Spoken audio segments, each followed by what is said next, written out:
अस्सलाम वालेकुम। मेरा नाम डॉक्टर ज़िशान अहमद रज़ा है। मैं एंड्रोलॉजिस्ट और एंडोयूरोलॉजिस्ट हूँ। वेरिकोसील सीरीज़ की एक बहुत इंपॉर्टेंट वीडियो के साथ दोबारा आपकी खिदमत में हाजिर हूँ। बहुत फ्रीक्वेंटली, बहुत बार बार जो पूछा जाने वाला एक क्वेश्चन है, उस पर मैं अपना इज़हार ख्याल करना चाहूँगा और अपनी राय आपको देना चाहूँगा। वो कॉमन तरीन क्वेश्चन ये है कि बेऔलादी में जो वेरिकोसील की सर्जरी करनी पड़ती है, क्या उसके बाद दवाई की भी ज़रूरत पड़ सकती है? ये एक बड़ा इंपॉर्टेंट क्वेश्चन है। तो इस सवाल के जवाब से कबल मैं वेरिकोसील के जरासीम पे मुरतब होने वाले असरात का एक दफ़ा जायज़ा पेश करूँगा। वेरिकोसील की तशखीस जितनी जल्दी हो जाए उतनी बेहतर है, और फिर उसके इलाज में यानी उसके ऑपरेशन में आप जितनी जल्दी वो फैसला कर लें और उसकी माइक्रो सर्जरी हो पाए उतने ही नुकसान कम होते हैं।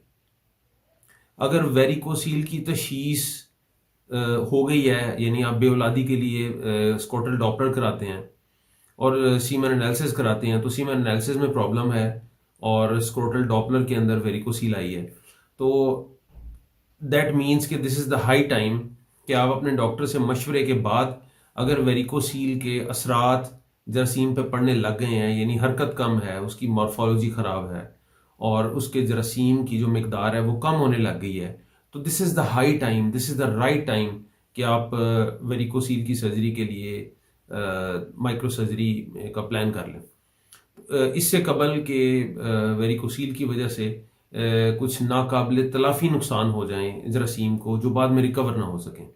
तो इसमें जो इम्पॉर्टेंट चीज़ है वो मैं आपको पहले ये बताना चाहता हूँ, बड़ा ब्रीफली, बड़े छोटे से अंदाज में, इन अ वेरी स्मॉलर वे में, बड़ा मुख्तसरन, कि नॉर्मल जरासीम की तादाद, जरासीम जो सीमन एनालिसिस है उसमें नॉर्मल जरासीम की तादाद हर अंजाल में यानी हर इजैकुलेट में तकरीबन 39 to 40 मिलियन होनी चाहिए। ये हमल के लिए लाजमी है। इसके अलावा जरासीम की जो रैपिड लीनियर प्रोग्रेशन है, यानी सीधा चलने की जो उनकी ताकत है, वो तकरीबन 34% होना लाजमी है। और जरासीम की नॉर्मल मॉर्फोलॉजी, जिसमें उसको शक्लें और उसकी शेप वगैरह कहते हैं, वो तकरीबन 4% नॉर्मल होना ज़रूरी है। ये तीनों पैरामीटर्स अगर इकट्ठे मौजूद होंगे तो हमल का काफ़ी ज़्यादा इम्कान पैदा हो जाता है। अब फ़र्ज़ करें एक मरीज़ है, वो सब फर्टिलिटी यानी बांझपन के साथ आया है और उसमें वेरिकोसील का प्रॉब्लम भी है, तो उनमें जरासीम की रिपोर्ट 3 तरह से हो सकती है। ये जो मैं क्वेश्चन ये आपको बता रहा हूँ कि क्या जरासीम के जो वेरिकोसील है उसमें के बाद भी जरासीम में बेहतरी के लिए दवाई की ज़रूरत होती है। तो इस पैराहे में मैं आपको 3 चीज़ें बता रहा हूँ कि जरासीम सीमन एनालिसिस की रिपोर्ट्स 3 तरह से आ सकती है। पहली रिपोर्ट ये होती है कि जिसमें हरकत तकरीबन 20, जिसमें सीमन काउंट जो है वो तकरीबन 20 मिलियन होता है। हरकत जो है वो जो कि 34% होनी चाहिए, वो तकरीबन कोई 10 से 15% रह जाती है। मॉर्फोलॉजी 2 से 3% पे आ जाती है, लेकिन जिनसी अमल ठीक होता है, गोली ठीक होती है, उसमें कोई दर्द नहीं होता। इस तरह के लोगों में टाइमली अगर वेरिकोसील की सर्जरी कर ली जाए तो उसमें काफ़ी हद इम्कान होता है कि बहुत जल्दी इसमें जरासीम में बेहतरी आ जाती है। और इसमें आम तौर पे ये मैंने देखा है कि जरासीम के लिए ऑपरेशन के बाद दवाई की ज़रूरत नहीं पड़ती। अब दूसरी वैरायटी इसमें ये आती है कि जिसमें सीमन एनालिसिस जो काउंट है, जो मनी सीमन एनालिसिस में जो मनी का जरासीम का काउंट है वो 10 मिलियन से कम हो जाता है। हरकत जो है वो 4 से 5% पे आ जाती है। मॉर्फोलॉजी जो 4% होनी है वो 2% पे हो जाती है।